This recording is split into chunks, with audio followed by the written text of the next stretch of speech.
Munch. On me demande souvent en commentaire pourquoi j'ai arrêté le Saxe. Je vais répondre à cette question. Avant ça, je remercie tous ceux qui s'abonnent. Si t'es pas abonné, abonne-toi.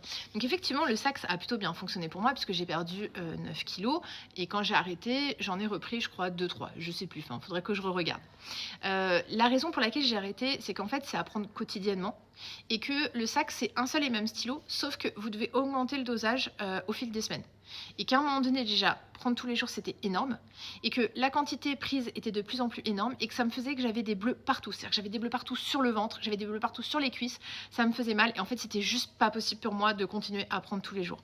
Donc c'est la principale raison pour laquelle j'ai arrêté le Saxe. Parce que ça n'a rien à voir avec une prise par semaine. Et surtout que pour le Munch, comme le WEG, c'est des petites quantités. Alors que pour les Saxe, en fait, un stylo, au max, ça faisait 18 jours. Donc la quantité était plus importante. À un moment donné, ça me faisait des bosses. J'avais des énormes bleus. Je sais que je l'avais mis sur mes réseaux sociaux, sur mon compte TikTok. Donc, mais bon, il faut remonter mon fil d'actualité à il y a longtemps. Mais c'est vraiment la principale raison. Ensuite, je sais que le WEG et le Munch est quand même, au niveau des études qui ont été faites, plus efficace.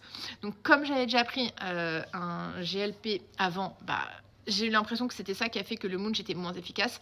Mais au final, là, quand j'augmente, je recommence à retrouver une efficacité. Donc bon, pour le moment, je reste au Munch. Je trouve que c'est bien. Puis je verrai après. Mais le Saxe, c'est pas fait pour moi par rapport à ça.